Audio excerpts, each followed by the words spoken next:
মির্চির বিশেষ নিবেদন Times of পুরাণ।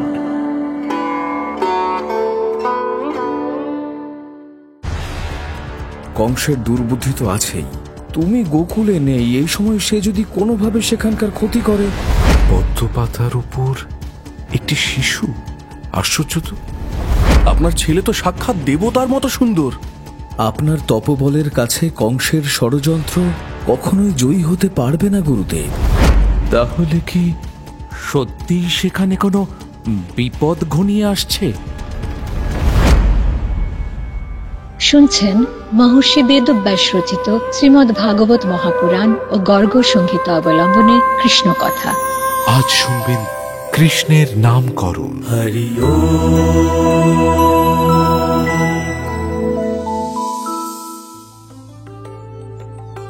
ওগো নন্দরানী, ও যশোদা, ওঠো গো ওঠো, দেখো তোমার ছেলে হয়েছে গো, দেখো দেখো। আহ, কি মিষ্টি মুখখানা, দেখো একবার দেখো। ও মা, কি সুন্দর চোখ দুটো গো। আহ, বেঁচে থাক লালা আমার, বেঁচে থাক। আমি যাই যাই, নন্দরাজাকে খবরটা দিয়ে গে যাই। ও রাজা মশাই, ক্ষীর দুধ ননি আনো গো, তাড়াতাড়ি আনো, লালা হয়েছে লালা।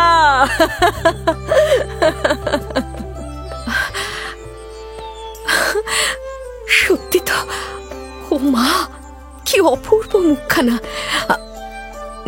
না বাবা থাক, যদি মায়ের নজর লেগে যায়।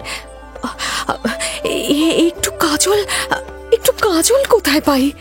কই কই কই, আরে আমার লাল্লা কই? এ ধাই যে বললো। আহা, করো কি করো কি, তুমি শুয়ে থাকো রানী। আরে আমি আমি দিচ্ছি। কি চাইছো বলো, আমাকে বলো। হ্যাঁ, আমার কাজলটা খুঁজছি রাজা। এই ছেলের কপালে একটা কাজলের টিপ পরিয়ে দিন, না হলে আগে আমার নজর লেগে যাবে। কই আমার লাল্লা কই? এসো তো বাবা, আমার কোলে এসো। তোমার মা কি বলছেন শুনতে পাচ্ছ তুমি? মাকে বলে দাও, বাবা যতক্ষণ আছে কেউ তোমার কিছু করতে পারবে না। না মহারাজ, ছেলের গায়ে হাত দিতে পারবেন না, কিন্তু আগে আমার পুরস্কারটা দিন, তারপর তো ছেলেকে ধরবেন। হ্যাঁ, কি বলেন রানীমা? হ্যাঁ হ্যাঁ, নিশ্চয়ই নিশ্চয়ই। এমন সুখের দিনে তোমাকে পুরস্কার। এই যে আমার গলার এই গজমুক্তোর হারখানা আমি তোমাকে দিলাম। আমাকে যে অমূল্য রত্নের খবর দিয়েছ তুমি, এই রত্ন তো তার কাছে নেহাতি তুচ্ছ। এই নাও নাও। নন্দরাজার জয় হোক, নন্দরাজার জয় হোক, নন্দরাজার জয় হোক। মহারাজা নন্দ কই গো? আমাদের নন্দরানী কই গো? আহা, কি আনন্দের খবর আজ শুনলাম, সঙ্গে সঙ্গে ছুটে এসেছি। কোথায় কোথায় তোমার লাল্লা কই গো রাজা? হ্যাঁ, তাকে দেখতেই তো এলাম। শুনলাম নাকি দেবতার মতো ছেলে হয়েছে তোমাদের। অভিনন্দন নন্দরাজা, অভিনন্দন। নন্দগ্রামে উৎসব হবে না? নাচ গান হবে না? হ্যাঁ হ্যাঁ, নিশ্চয়ই হবে, নিশ্চয়ই হবে। এমন আনন্দের দিনে উৎসব হবে না? কি বলছো গো তোমরা? আমাদের লাল্লার জন্য এই দুধ, ঘি, ছানা, মাখন নিয়ে এসেছি নন্দরায়। দয়া করে এগুলো ভেতরে পৌঁছে দিন। না না, সে কি সে কি, তোমরা এসো এসো, ভেতরে এসো, নিজের চোখে আমার লাল্লাকে দেখে যাও। এসো এসো। হ্যাঁ, তাই চলো তাই চলো। আরে শুনেছি নন্দের এই নন্দন নাকি খুব সুন্দর, একেবারে দেবতার মতো দেখতে। আমরা নিজের চোখে তাকে দেখে আসবো। চলো চলো চলো চলো। ও নন্দরানী, তোমার গর্ভকে আমাদের হিংসে হচ্ছে গো। অমন করে বলো না, এ ছেলে যে আমাদেরও মাথার মণি। ও কি শুধু যশোদার একার নাকি? হ্যাঁ, ঠিক বলেছ তোমরা। আমার ছেলে এই গোকুলের মাথার মণি। ও তোমাদের সকলের ছেলে, সকলের আদরের। এমন ছেলে তুমি কোথায় পেলে নন্দরানী? একে যে চোখ ছাড়া করতে ইচ্ছে করছে না গো। আহ, কি অপরূপ রূপ। তোমাদের সকলের আশীর্বাদে আর ভালোবাসায় এমন ছেলে পেয়েছি গো। ওর দিকে তোমরা নজর দিও না যেন। রানীর কথা শোনো একবার। শুধু নজর দেব কি গো, একে যে চুরি করে নিয়ে যেতে ইচ্ছে করছে। তাজা বলেছ। নন্দরাজা আর যশোদার কোনো সন্তান ছিল না। গোকুলে তাদের সব ছিল, সুখ সম্পদ সমৃদ্ধির কোনো কমতি ছিল না, কিন্তু মনটা আর কিছুতেই ভালো থাকতো না। সন্তান ছাড়া কেই বা ভালো থাকে? বহুদিন পরে যশোদা সন্তান সম্ভবা হয়েছিলেন, তাই নন্দরাজার আনন্দের সীমা ছিল না। তবে প্রসবকাল যত ঘনিয়ে এসেছে, রাজা নন্দ ততই উদ্বেগে অধীর হয়ে উঠেছেন। অবশেষে এমন সন্তান কোলে এলো যার থেকে কিছুতেই নজর ফেরানো যায় না। কিন্তু আচার্যদেব, নন্দরানীর তো একটি মেয়ে হয়েছিল, সেই মেয়েটিকেই কোলে নিয়ে বসুদেব মথুরায় ফিরে গেলেন। আচ্ছা, সেই মেয়ের কথা যশোদা জানতেন না? সবই যোগমায়ার লীলা রাজা। তিনি চাননি বলেই তার কথা ভুলে গেছেন যশোদা। নিজের ছেলেকে তন্দ্রাচ্ছন্ন যশোদার পাশে শুইয়ে রেখে গিয়েছিলেন বসুদেব। তার যে একটি মেয়ে হয়েছিল সে কথা যশোদার আর মনে নেই।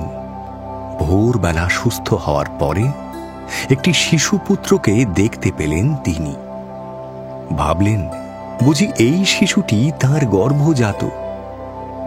যোগমায়ার ইচ্ছায় নন্দও সেই শিশুপুত্রকে তারই পুত্র বলে ভেবে নিলেন। আচ্ছা, শিশু নারায়ণকে ঘিরে গোকুলে কেমন উৎসব হলো সে কথা জানতে আমার বড্ড ইচ্ছে করছে মুনিবর। এমন উৎসব গোকুলে কোনো দিনও হয়নি। ছেলের জন্মের আনন্দে ব্রাহ্মণদের 1,00,000 গরু দান করলেন নন্দরাজা। তার সঙ্গে আরো অজস্র ধনরত্ন, পোশাক পরিচ্ছদ, বহু মূল্য অলঙ্কারও দান করলেন তিনি। নন্দের নন্দকে প্রাণ ভরে আশীর্বাদ করলেন তারা। গোকুলের যে যেখানে ছিল সকলেই দল বেঁধে নন্দের ভবনে এসে হাজির হল। মাথায় পাগড়ি বেঁধে, নতুন পোশাক পরে, যার কাছে যা অলঙ্কার ছিল সেই অলঙ্কারে সেজে কেউ বাঁশের লাঠি, আবার কেউ বা বাঁশি হাতে নিয়ে নন্দের ছেলেকে দেখতে এলো। প্রত্যেকের হাতেই রয়েছে অজস্র উপহার। গোকুলের সকলকে হাত জোড় করে স্বাগত জানালেন নন্দ। আজ তার চোখে মুখে আনন্দ যেন উপচে পড়ছে। আসুন আসুন, আপনারা সবাই মিলে আমাদের ছেলেকে আশীর্বাদ করুন। এতদিন পরে আমরা সন্তানের মুখ দেখেছি। আমাদের এই ছেলেটা যেন মানুষের মতো মানুষ হয়ে ওঠে। আপনারা সেই আশীর্বাদ করুন। মানুষ? কি বলছেন নন্দরাজা? আপনার ছেলে তো সাক্ষাৎ দেবতার মতো সুন্দর। ওর মধ্যে দেবতার অংশ আছে, না হলে এ ছেলে এত সুন্দর হয় কি করে? না না, আমার ছেলে দেবতা টেবতা নয়। দয়া করে ওর মধ্যে আপনারা অলৌকিক কিছু খুঁজবেন না। আমার ছেলে অতি সাধারণ, ওকে সেইভাবেই মেনে নিন। দোহাই আপনাদের। যশোদা, শান্ত হও যশোদা। তোমার ছেলে যেমন সাধারণ আছে তেমনই থাকবে। কেউ ওকে দেবতা বানায়নি যশোদা, তুমি শান্ত হও। যশোদা এত উতলা হলেন কেন? তার মনে কি কোনো ভয় ছিল? দীর্ঘদিন পরে সন্তান লাভ করেছেন যশোদা, কাজেই সবসময় হারাই হারাই ভয় আছে তার। সেই জন্যেই দেবতা শোনার পরেই ভয় পেয়েছেন তিনি, পাছে তার ছেলেকে তার থেকে দূরে সরিয়ে নিয়ে যায় কেউ। তটস্থ যশোদাকে শান্ত করলেন নন্দরাজা। গোকুলের অতিথিদের হাসি মুখে মাথা নিচু করে সম্মান জানালেন তিনি। তবে গোকুলবাসীদের আড়ালে আর যারা এসে নামলেন তাদের অবশ্য দেখতে পেলেন না নন্দ। তারা কারা ঋষিবর? গোকুলে আর কে এলেন? তাদের কথা দয়া করে আমাকে বলুন। আকাশচারী অসংখ্য মুনি এবং মহাপুরুষ এসে নামলেন গোকুলে। কপিল, পুলস্ত, সনৎকুমার, সনন্দন সেখানে নামলেন। অলক্ষ্যে থেকে শ্রীহরিকে প্রণাম জানালেন তারা। তাদের সঙ্গে ছিলেন আমার পিতা মহর্ষি ব্যাসদেব। আমি নিজেও সেই পুরুষোত্তমকে দর্শন করার জন্য ব্রজধামে উপস্থিত ছিলাম। আপনি ছিলেন ঋষিবর? আপনি সেখানে ছিলেন? আচ্ছা, সদ্যজাত নারায়ণকে কেমন দেখলেন বলুন না আমাকে। সে কথা আর কি করে বলবো রাজা। তিনি যে অনির্বচনীয়, অপার্থিব। তার সেই কোমল শিশু মুখে চরাচরের সমস্ত আলো যেন মাখামাখি হয়ে আছে। তার দিকে তাকিয়ে থাকলে মনের সমস্ত ভয় আর উৎকণ্ঠা ঘুচে যায়। তার হাসি মাখা মুখখানির কাছে দুনিয়ার সমস্ত সৌন্দর্য ম্লান হয়ে যায় রাজা। তাকে দর্শন করতে আর কে এলেন আচার্যদেব? ব্রহ্মা এলেন, মহেশ্বর শিব এলেন, দেবরাজ ইন্দ্র এলেন, পবনদেব, যমরাজ, বরুণদেব, অগ্নিদেব এলেন, দেবী সরস্বতী এলেন হাঁসে চড়ে, গরুরের পিঠে লক্ষ্মী এলেন, এলেন সিংহবাহিনী দুর্গা, তার সঙ্গে এলেন নবগ্রহ। নন্দের ভবনে অলক্ষ্যে এসে দাঁড়ালেন তারা। সেই শিশুকে দর্শন করে নিরুচ্চারে স্তব স্তুতি করতে লাগলেন। পূর্ণ হয়ে এবার তারা যে যার লোকে ফিরে গেলেন। আমার মনে একটি প্রশ্ন জেগেছে ঋষিবর। গোকুলের রাজা নন্দের ঘরে সন্তান এসেছে বলেই কি ব্রজের বাসিন্দাদের এত আনন্দ? এই কি শুধুই রাজার প্রতি আনুগত্য প্রকাশ, নাকি এই আনন্দের অন্য কোনো কারণ ছিল? না পরীক্ষিত, নন্দ রাজা বলে নয়, গোকুলে শ্রী ভগবান এসেছেন বলেই গোকুল জুড়ে এত আনন্দের হিল্লোল বয়ে গেল। যেখানে প্রভু স্বয়ং থাকেন সেখানে কেউ নিরানন্দে থাকে না। তার আকর্ষণকে এড়িয়ে থাকা যায়? তার টানে সাড়া দিতেই হয়। কোনো কারণ ছাড়াই গোকুলের মানুষের মনে আনন্দের সঞ্চার হয়েছিল। শ্রী ভগবান যখন নিজে এসেছেন তখন তার সকল ঐশ্বর্য তো পূর্ণ মাত্রায় তার সঙ্গে এসেছে। গোকুলের পথে পথে তাই ভক্তি, মুক্তি, ঋদ্ধি, সিদ্ধি লুটোপুটি খেতে লাগল। সে সবের প্রতি আর আলাদা করে কারোর মনে কোনো আগ্রহ দেখা দিল না। সকলেই যেন কি এক অপূর্বভাবে পূর্ণ হয়ে উঠল। আচ্ছা, গোলক থেকে শ্রী ভগবানের লাদিনী স্বয়ংই গোকুলে এসেছেন, সে কথা আপনি আগেই বলেছেন ঋষিবর। এবার ভগবান নিজে যখন এলেন, তার লাদিনী তখন কোথায় আচার্যদেব? তিনিও গোকুলেই আছেন। বৃষভানু আর কীর্তির ঘরে পদ্মকলির মতো অসামান্য রূপ নিয়ে বড় হচ্ছেন তিনি। তবে শ্রী রাধার জন্ম কিন্তু মাতৃগর্ভে হয়নি। তাহলে তার জন্ম কিভাবে হয়েছে ঋষিবর? গোকুলে তিনি এলেন কিভাবে? এক পদ্ম পাতার ওপর ভেসে এসেছিলেন তিনি। যমুনার ধারে দাঁড়িয়ে সেই পদ্মপাতা দেখতে পেলেন বৃষভানু। পদ্মপাতায় একটি শিশু কন্যা শুয়ে আছে। তার দিব্য মুখ, কাঁচা সোনার মতো গায়ের রং। বৃষভানু অবাক হয়ে গেলেন। এমন অপূর্ব শিশু তিনি কখনো দেখেননি। বৃষভানুর প্রভাবও বড় কম নয়। নন্দরাজার মতোই প্রভাবশালী ছিলেন তিনি। সম্পদ এবং সম্মানের জন্য তাকেও রাজা নামেই ডাকা হতো। সেই রাজার সব ছিল, কিন্তু একটিও সন্তান ছিল না। দুঃখও কিছু কম ছিল না তার। যমুনার ধারে দাঁড়িয়ে নিজের নির্মম ভাগ্যের কথাই ভাবছিলেন বৃষভানু। এমন সময় তার চোখে পড়ল, এ কি? যমুনার জলে ওটা কি ভেসে আসছে? পদ্মপাতার উপর একটি শিশু। আশ্চর্য তো, এ কার শিশু? কোথা থেকে ভেসে এলো? আশেপাশে তো কাউকে দেখছি না। একে কোলে নেওয়া কি ঠিক হবে?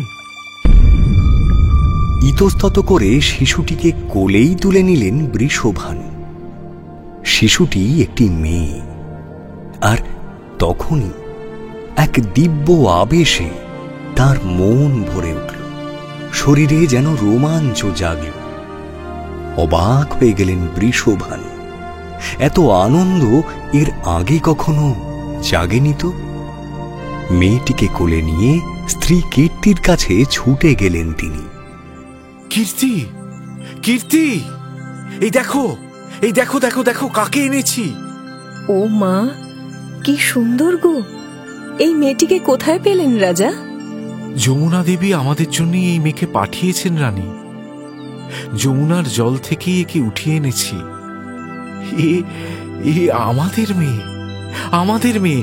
আমরাই একে মানুষ করব কীর্তি, আমরাই একে মানুষ করব। ঈশ্বরের কি অপার করুণা! আমাদের শূন্য ঘর, শূন্য মন সব তিনি এইভাবে ভরিয়ে দিলেন।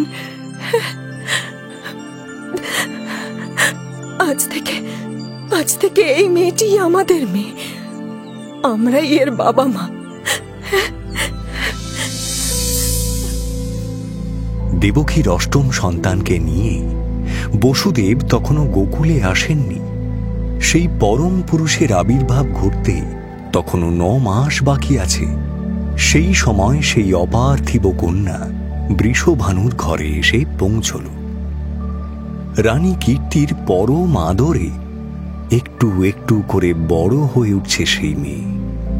কিন্তু রাজা রানীর এত আনন্দের মধ্যেও একটা কাঁটা এখনো ফুটে আছে। সেই কাঁটাটি কি আচার্যদেব? মেয়েটি এত অপরূপ, এত কোমল, এত উজ্জ্বল, অথচ সে মেয়ে একবারও চোখ খোলেনি। পদ্ম পাতার মতো দীর্ঘ দুটো চোখ এখনো বন্ধ। শত চেষ্টাতেও কোনো ফল হয়নি। তাহলে কি তাদের মেয়ে কখনো আর চোখ খুলে তাকাবে না? সেই মেয়ের মোহন মধুর দৃষ্টি থেকে বঞ্চিতই থেকে যাবেন তারা। তাদের মনের অবস্থা তখন কেমন ছিল ঋষিবর? কি ভাবছিলেন তারা? শত চিন্তাতেও কোনো সমাধান খুঁজে পেলেন না। রাজবৈদ্যের চিকিৎসাতেও কোনো ফল মিলল না। বৃষভানু আর কীর্তিকে এবার এক অদ্ভুত বিষণ্ণতা গ্রাস করল। এইভাবেই কেটে গেল 9টা মাস। সেদিন ভাদ্র মাসের কৃষ্ণপক্ষের নবমী তিথি। গোকুল জুড়ে শুরু হয়েছে নন্দোৎসব। গোটা নন্দগ্রাম সেদিন নন্দ রাজার বাড়িতে এসে উপচে পড়েছে। নন্দ আর যশোদার কোলে সেদিন চাঁদ উঠেছে। ব্রজবাসীদের কাছ থেকে এই কথা শুনে ছোট্ট মেয়েটিকে কোলে নিয়ে নন্দের নন্দকে দেখতে গেলেন বৃষভানু আর কীর্তি। আপনাকে শুভেচ্ছা জানাই নন্দ মহারাজ। রানী যশোদা দীর্ঘজীবী হন। এমন দেবদুর্লভ ছেলেকে নিয়ে এবারে মহানন্দে থাকুন। আসুন রাজা বৃষভানু, আসুন। আমার কি সৌভাগ্য, আপনি নিজে আমার ঘরে এসেছেন। আসুন আসুন, আমাদের ছেলেকে আশীর্বাদ করে যান। চলুন রাজা। আচ্ছা, আপনার ছেলেটি নাকি অপূর্ব সুন্দর? তাকে দেখে বড় শান্তি পাবো রাজা। বৃষভানুকে নিয়ে নন্দ এবার যশোদার ঘরে গিয়ে দাঁড়ালেন। ছোট্ট মেয়েটিকে কোলে নিয়ে কীর্তিও এসে দাঁড়িয়েছে যশোদার পাশে। আর ঠিক তখনই যশোদার কোলের শ্যামলা শিশুটি তার ছোট্ট হাতটা খেলার ছলে বাড়িয়ে দিল। পদ্ম পাতার মতো বন্ধ দুটি চোখে ছুঁয়ে গেল সেই হাত। কি আশ্চর্য! রানী কীর্তির কোলে এবার ধীরে ধীরে চোখ মেলে তাকালো বৃষভানু নন্দিনী।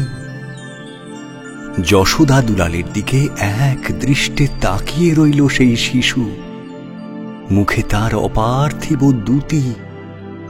যশোদার কোলে শ্যামলা শিশুটি তখন পরমানন্দে হাসছে। দেখুন দেখুন মহারাজ, আমাদের মেয়ে চোখ খুলে চেয়েছে। আমাদের মেয়ে অন্ধ নয়, সে দেখতে পায়, দেখুন মহারাজ, দেখুন। তাই তো দেখছি। এই যে অসম্ভব! আপনার ছেলের স্পর্শে কি অদ্ভুত কাণ্ড ঘটে গেল। আপনার এই ছেলে সাধারণ নয় নন্দরাজা। আপনি মহাভাগ্যবান, মহাভাগ্যবান। আচার্যদেব, আপনি এতক্ষণ ধরে পরমেশ্বরের অপার্থিব লীলার কথা বলে যাচ্ছেন, কিন্তু একবারও তার নাম উচ্চারণ করছেন না কেন প্রভু? যদি যোগ্য হই তাহলে কৃপা করে তার উত্তর দিন। তুমি যোগ্য বলেই তোমাকে এ কথা বলতে এসেছি পরীক্ষিত। সব কথাই তোমাকে বলবো রাজা। আমি এতক্ষণ তার নাম উচ্চারণ করিনি কেন জানো? কারণ তার নামকরণ হয়নি যে। নন্দগ্রামে এখনো অবধি জন্মোৎসব হল, এবার হবে নামকরণ। ছেলের একটি উপযুক্ত নাম রাখার অনুরোধ নিয়ে একদিন গোপনে গর্গমুনির আশ্রমে গেলেন বসুদেব। প্রণাম প্রভু, একটি প্রার্থনা নিয়ে আপনার কাছে এসেছি। কি তোমার প্রার্থনা? বলো বসুদেব। প্রভু, আপনি তো সর্বজ্ঞ, সবই জানেন। আমাদের অষ্টম সন্তানকে নিজেদের কাছে রাখতে পারিনি, ভয়ে পাছে তার কোনো চরম ক্ষতি হয়ে যায়। তার বেঁচে থাকাটা খুব প্রয়োজন। জানি বসুদেব, সব জানি। তোমাদের সন্তান নিরাপদেই আছে।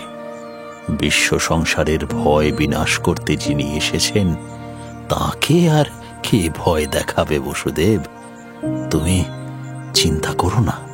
জানি প্রভু, কবে যে আবার তাকে দেখতে পাবো সেই চিন্তায় বড় অস্থির হয়ে থাকি। যাক, সে ভালো থাক, শান্তিতে বেড়ে উঠুক। কিন্তু আজ আমার সন্তান শোকের কথা বলতে আসিনি গুরুদেব। আজ একটি অনুরোধ করব আপনাকে। বলো বসুদেব, নির্দ্বিধায় বলো। প্রভু, যাদব বংশের গুরু আপনি। এই বংশের সকল শিশুর নামকরণ আপনিই করেছেন। রোহিণীর গর্ভে আমার যে সন্তান, তাকেও আপনিই নাম দিয়েছেন। কৃপা করে আরেকবার গোকুলে যান প্রভু। দেবকীর এই অষ্টম সন্তানের নামকরণ আপনিই করবেন, এইটি আমাদের একান্ত প্রার্থনা। বসুদেব, আমার সমস্ত সাধনা তো এই দিনটার মুখ চেয়েই। কিন্তু এই অনুরোধ রাখতে গেলে তোমার ছেলের যদি কোনো বিপদ ঘটে, তাই ভাবছি। কংস জানে যে আমি যাদবদের গুরু। সেই আমি যদি গোকুলে যশোদার নবজাতক সন্তানের নামকরণ করতে যাই, তাহলে সে সজাগ হয়ে যেতে পারে। আপনার অসাধ্য কিছু নেই ভগবান। আপনার তপবলের কাছে কংসের ষড়যন্ত্র কখনোই জয়ী হতে পারবে না গুরুদেব।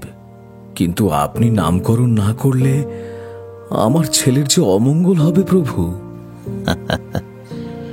যিনি স্বয়ং মঙ্গলময়, তার আর কি অমঙ্গল হবে বসুদেব? আচ্ছা, তুমি দুশ্চিন্তা করো না, আমি ব্রজে যাব। বসুদেবের অনুরোধে গর্গমুনি একদিন গোকুলে নন্দ রাজার বাড়িতে এলেন। অযাচিতভাবে তাঁর দর্শন পেয়ে আনন্দে একেবারে আত্মহারা হয়ে গেলেন নন্দ। বসুদেবের মতো তিনিও তাঁদের নবজাতকের নামকরণ করার জন্য তাকে অনুরোধ করলেন। কিন্তু মহামতি গর্গ তাকে বললেন, নন্দ, এই ছেলেটির নামকরণ যদি আমি করি, তাহলে তোমাদের গোকুল কিন্তু বিপদের মুখে পড়তে পারে। কংসের অত্যাচারের কথা তো তুমি জানো। দেবকী আর বসুদেবের কি কি ক্ষতি সে করেছে তাও জানো নিশ্চয়ই। দেবকীর অষ্টম সন্তানকে এখনো খুঁজে বেড়াচ্ছে কংস। কিন্তু ঋষিবর, দেবকীর অষ্টম গর্ভে তো একটি মেয়ের জন্ম হয়েছিল, আর কংস তো তাকে ধরতেও পারেনি। তাহলে এখনো কেন সে আমাদের ক্ষতি করবে ভগবান? দেবকীর অষ্টম গর্ভের রহস্যটা এখনো স্পষ্ট হয়নি নন্দ। সেই দৈবকন্যা কংসকে যা বলে গেছেন, তারপর তার পক্ষে আর নিশ্চিন্ত থাকা সম্ভব নয়। সে নতুন করে ষড়যন্ত্র শুরু করবে নন্দ। এখন আমি যদি এই শিশুটির নামকরণ করি, তাহলে এই নবজাতকের সঙ্গে মথুরার যোগ আছে বলে ভাবতেও পারে সে। আপনার ইঙ্গিত আমি বুঝতে পেরেছি প্রভু। কৃপা করে আমার এই মিনতি শুনুন ভগবান। আমার ছেলের নামকরণের কথা কেউ জানতে পারবে না। আমি আর যশোদা বাদ দিয়ে আমাদের কোনো আত্মীয় সে কথা জানবে না প্রভু। বেশ, আমি কোথায় বসে স্বস্তি বচন পাঠ করব বলে দাও রাজা। প্রভু, আমার এই গোশালাটা বড় নির্জন, কেউ এখানে আসে না। শুধুমাত্র নামকরণ সংস্কারটুকু এখানেই করে দিন ভগবান। নন্দের অনুরোধে তার গোশালাতেই নামকরণ সংস্কার করতে বসলেন মহামুনি গর্গ। সেই অনুষ্ঠানে শুধুমাত্র নন্দ এবং যশোদা ছাড়া আর কেউ রইল না। কেউ সে কথা জানতেও পারল না। নন্দের নন্দকে কোলে নিয়ে গর্গাচার্য বললেন, তোমার এই ছেলে এর আগে প্রতিটা যুগেই জন্ম নিয়েছে নন্দ। এক এক যুগে গায়ের রং এক এক ধরনের ছিল, কখনো গৌরবর্ণ, কখনো রক্তবর্ণ, কখনো পীতবর্ণ। এই যুগে কৃষ্ণবর্ণের জন্য এর নাম রাখলাম কৃষ্ণ। কোনো এক সময় বসুদেবের পুত্ররূপে জন্ম নেওয়ার জন্য এর নাম হবে বাসুদেব। তবে বিশ্ব সংসারে এর কৃষ্ণ নামটি ছড়িয়ে পড়বে নন্দ। কৃষ্ণ নামটির ব্যাখ্যা আমাকে বলুন মুনিবর। এই নামটি অসীম, অনন্ত। শোনো নন্দ, কৃষ্ণের ক হল কমলাপতি, এর রি হল রাম। স অক্ষর দিয়ে জাতকের ষড়গুণ বা 6টি বিশেষ গুণের কথা বোঝানো হচ্ছে। ন দিয়ে আমি নৃসিংহদেবকে স্মরণ করলাম। আর নামের শেষের উচ্চ অকারটিরও একটা অর্থ আছে নন্দ। সেই অকারের মধ্যে দিয়ে অগ্নিভোগ বোঝানো হচ্ছে, মানে অগ্নিদেবও এই জাতকের কাছে নত হয়ে থাকবেন। আমার ছেলে এত পুণ্যবান ঋষিবর, সে এত কীর্তিমান হবে? পুণ্যবান তো তোমরা নন্দ। তোমার এবং রানী যশোদার পুণ্যের শেষ নেই বলেই স্বয়ং পুরুষোত্তম এখানে এসেছেন। মন, বুদ্ধি, চিত্ত, অহংকার সবই এর দাস হয়ে থাকবে নন্দ। যুগে যুগে পাপীদের বিনাশ করতে আর সাধু এবং ভক্তদের রক্ষা করতে পরমেশ্বর স্বয়ং প্রকাশিত হন। এবার তিনি তোমার ঘরে এসেছেন। এর অতুল কীর্তি দেখে বিস্মিত হও না যেন। এর পক্ষে কিছুই অসম্ভব নয় মহারাজ। কি বলছেন আচার্যদেব? স্বয়ং গোলকপতি হরি আমাদের এই সামান্য ঘরে এসে জন্ম নিয়েছেন? এত ভাগ্য আমাদের। আমি ঠিকই বলছি নন্দ। শাস্ত্র এর আরো নানান নাম এবং রূপ বর্ণনা করেছে, সে সবই আমি জানি।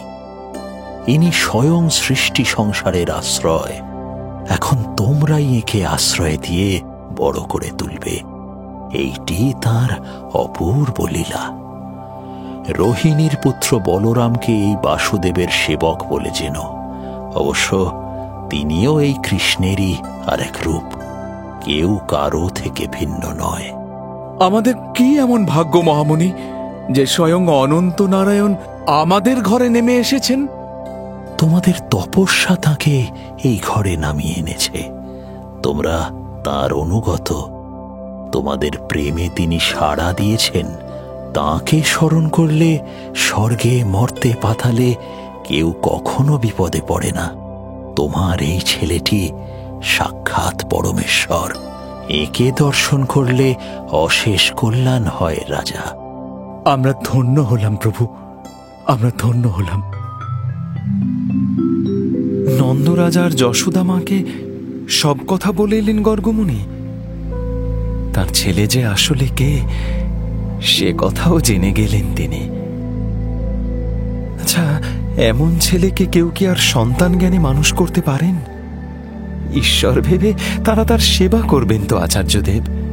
স্বাভাবিক বুদ্ধিতে এটাই সত্য কথা বটে, কিন্তু কি জানো পরীক্ষিত, হরিলীলার সবটাই যোগমায়ার হাতে। তিনি বিস্মৃতির চাদর টেনে দেন। কেমন জানো? চোখের সামনে কেউ তাকে ভগবান বলে দেখতে পাচ্ছেন, অলৌকিক ঘটনা দেখছেন, কিন্তু তারপরেও সব ভুলে যাচ্ছেন। সেই ভাবনাটাই আর কাজ করছে না। নন্দরাজা আর মা যশোমতীর ক্ষেত্রেও তাই হয়েছিল। গর্গমুনির কথা তারা ভুলে গেলেন? হ্যাঁ রাজা, তারা সব ভুলে গেলেন। স্নেহ তাদের সব ভুলিয়ে দিল। গর্গমুনি চলে যাওয়ার পরে সেই গৌশালায় যেই কেঁদে উঠল নবজাতক, অমনি সব ভুলে ছুটে গিয়ে তাকে কোলে তুলে নিলেন মা যশোদা। আর রাজা নন্দ ছেলের শরীর নিয়ে ব্যস্ত হয়ে উঠলেন। একেই বলে মায়া। এই মায়া না থাকলে অবতার লীলা তৈরি হয় না।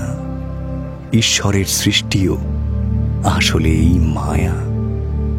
মায়া না থাকলে সৃষ্টি নেই। বুঝেছ রাজা? আগে হ্যাঁ আচার্যদেব, এইবার বুঝেছি।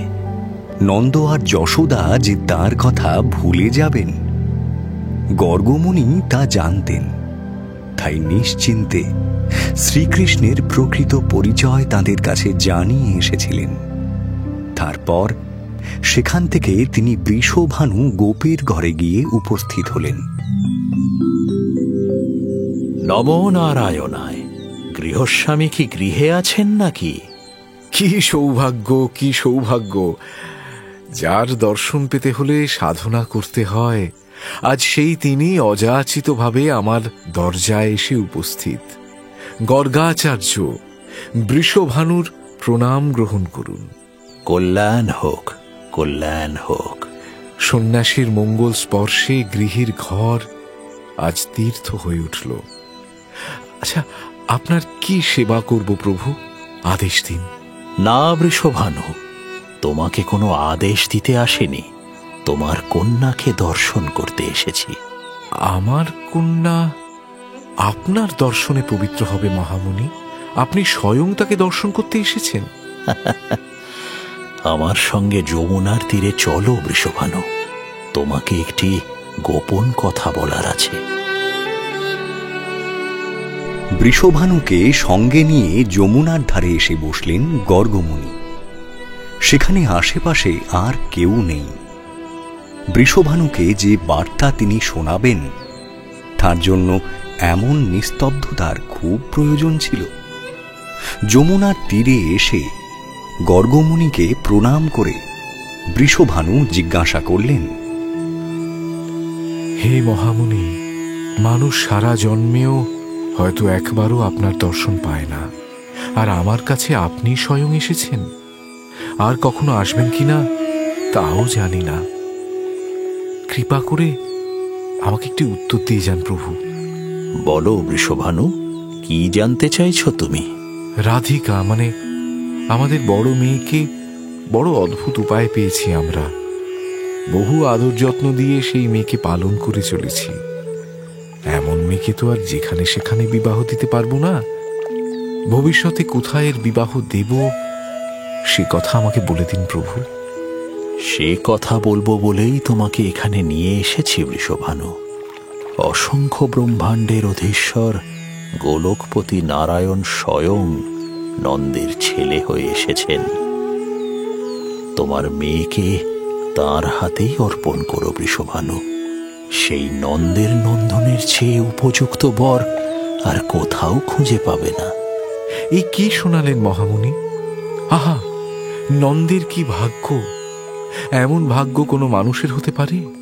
নন্দের ঘরে পরমেশ্বর স্বয়ং কেন এসেছেন সে কথা আমাকে বলুন প্রভু।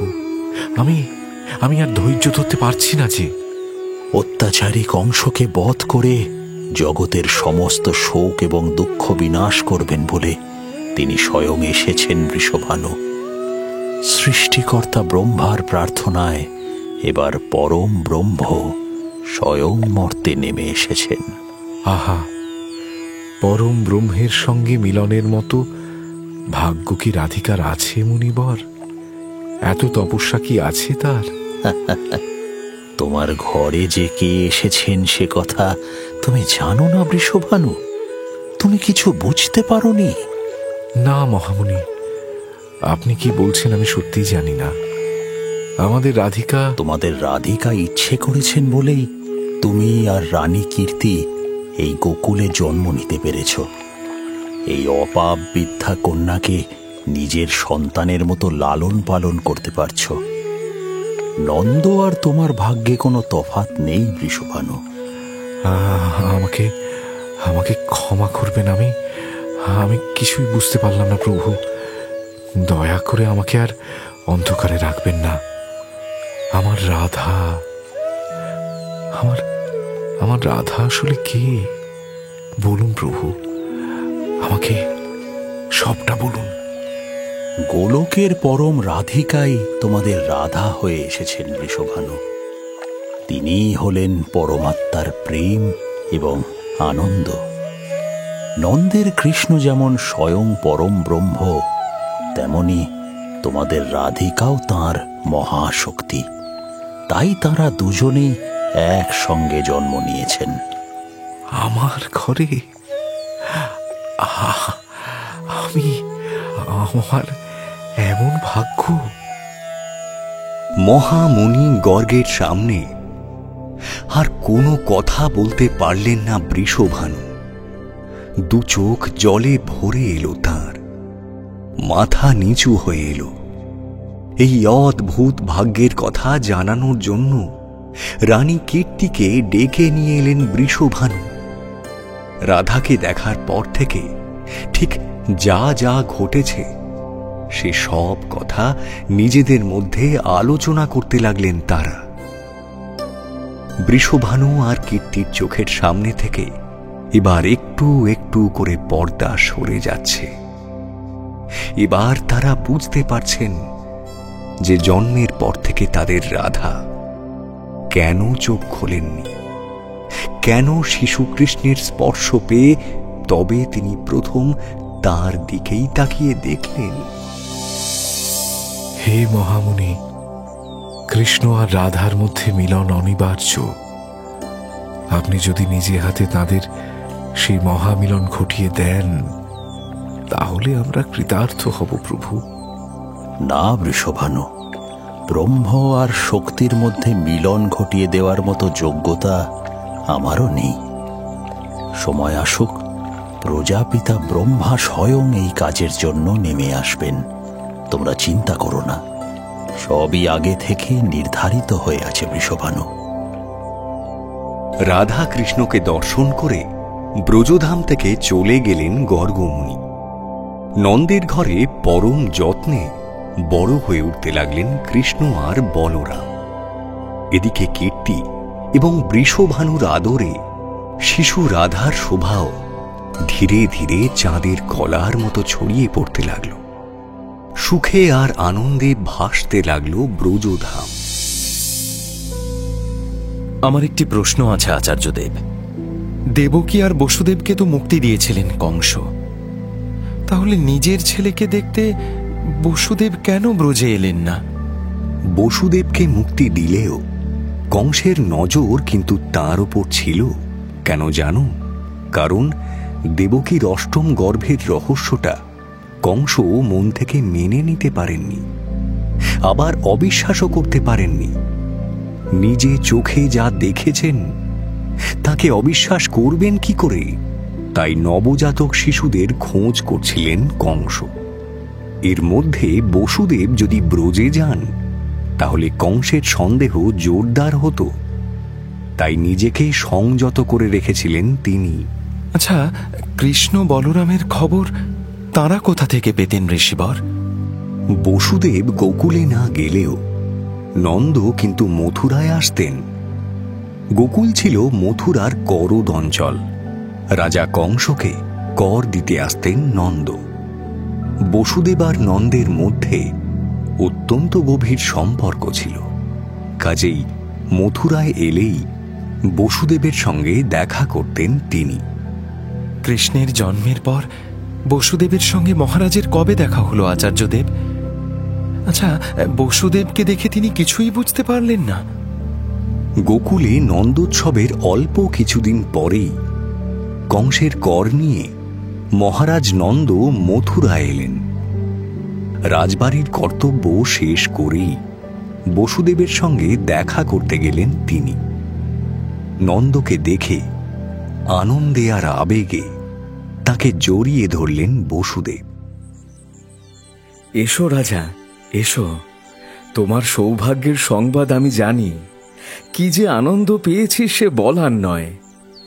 তোমাদের জীবন এবার পূর্ণ হল নন্দ। হ্যাঁ বসুদেব, ঈশ্বর সত্যিই কৃপাময়। তাঁর কৃপা ছাড়া এই বয়সে এমন চাঁদের মতো একটি ফুটফুটে সন্তান আমাদের ঘরে আসতো না। সত্যিই তিনি কৃপাময়। ভক্তের আরতি তিনি শুনতে পান। তোমাদের জন্য খুব দুঃখ হয় বসুদেব। তোমরা সাক্ষাৎ দেবতার মতো মানুষ, তবু তোমাদের কপালেই এমন ভয়ানক বিপদ। বেঁচে থাকার মতো একটা অবলম্বনও তিনি রাখলেন না। না না রাজা, তোমার ছেলেও তো আমাদের ছেলের মতোই। তোমাদের সুখেই আমাদের সুখ। তোমরা ভালো থাকলেই আমরা ভালো থাকব। তাছাড়া বলরাম তো দেবকীর গর্ভেই এসেছিল। রোহিণীর ছেলে তো আমারই ছেলে। তাই থাকো বন্ধু, তাই থাকো। আমাদের কৃষ্ণ বলরাম তোমাদেরও ভালো রাখুক, ঈশ্বরের কাছে এই প্রার্থনা করি। আমার বলরামকে তো তুমি ছেলের মতো পালন করছো নন্দ। তোমাকে আর রানী যশোদাকে সে যেন বাবা মায়ের মতো ভক্তি করে, না হলে তার জন্ম বৃথা হবে। না ভাই, সে ভয় করো না। তোমার বলরামের লক্ষণ অত্যন্ত শুভ। সে কাউকে কষ্ট দিতে পারবে না। ঈশ্বর মঙ্গলময়, তিনি সকলের ভালো করুন। তোমার গোকুল সুখে স্বচ্ছন্দে থাকুক। সেখানে যেন কোনো অশান্তি না থাকে। তোমার তো কংসকে কর দেওয়া হয়ে গেছে। এবার গোকুলে ফিরবে কবে নন্দ? ভাবছি কদিন রাজধানীতে কাটিয়ে তারপর সেখানে ফিরব। তাহলে তোমার সঙ্গেও দেখা হবে। সেখানে তো এমন কিছু কাজ এখন নেই। না না, কাজ মিটিয়ে তাড়াতাড়ি গোকুলে চলে যাও রাজা, নইলে বিপদ হতে পারে। সে কি বিপদ? কোন বিপদের কথা বলছো? গোকুলে কি হবে? না, দিনকাল তো ভালো নয় নন্দ। তার উপর কংসের দুর্বুদ্ধি তো আছেই। তুমি গোকুলে নেই, এই সময় সে যদি কোনোভাবে সেখানকার ক্ষতি করে। আর তার মন্ত্রীগুলো তো আরো নিষ্ঠুর। এদের প্রাণে কোনো মায়া দয়া নেই।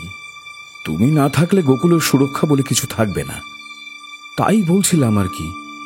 হ্যাঁ বসুদেব, কথাটা তুমি ঠিকই বলেছ।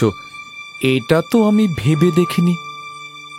সত্যি গোকুল তো এখন অরক্ষিতই হয়ে আছে। তার উপর আমার দুটি শিশুও সেখানে রয়েছে। তাদের যদি কোনো বিপদ হয়। না না, আমি কালই গোকুলে ফিরে যাব। আর এক মুহূর্ত এখানে নয়। কি জানি সেখানে আবার কি ঘটছে কে জানে। কিন্তু বসুদেব কেন নন্দকে ফিরে যাওয়ার পরামর্শ দিলেন ঋষিবর? কোনো বিপদের কথা কি তিনি জানতে পেরেছিলেন? বসুদেব তো রাজ পরিবারের সন্তান। অনুচরের মুখে তিনিও খবর পান। বিশেষ করে গোকুলের দিকে তার মন পড়ে থাকে সব সময়। তাই তার ভেতর দোলাচলও বাড়তে থাকে। কংসের চরেরা যে 10 দিন বয়সী শিশু খুঁজে বেড়াচ্ছে সে খবর তিনি জানতেন। তাই ভয় পাওয়াটা স্বাভাবিক। এদিকে পথে যেতে যেতে নন্দ মহারাজের মনেও আশঙ্কা দেখা দিল। তিনি ভাবলেন, কিন্তু বসুদেবের কথা তো মিথ্যা হয় না। গোকুল নিয়ে এত ভয় পাচ্ছেন কেন তিনি? তাহলে কি সত্যি সেখানে কোনো বিপদ ঘনিয়ে আসছে? হে শ্রীহরি, হে নারায়ণ, আমার গোকুলকে রক্ষা করো প্রভু। কৃষ্ণ বলরামকে রক্ষা করো তুমি, তাদের যেন কোনো বিপদ না ঘটে। বিপদ ভঞ্জন মধুসূদনকে ডাকতে ডাকতে চলেছেন নন্দ। এদিকে গোকুলে তখন সত্যিই এক ভয়ঙ্কর বিপদ দেখা দিয়েছে। সেই বিপদের নাম পুতনা। সে এক ভয়ঙ্কর রাক্ষসী, কিন্তু এমন অপূর্ব সুন্দর রূপ ধরতে পারত যে তাকে চেনাই যেত না।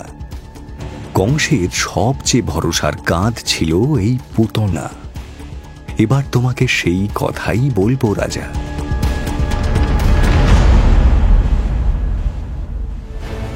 এক অপূর্ব সুন্দরী নারীর বেশে গোকুলে এসে হাজির হলো পুতনা।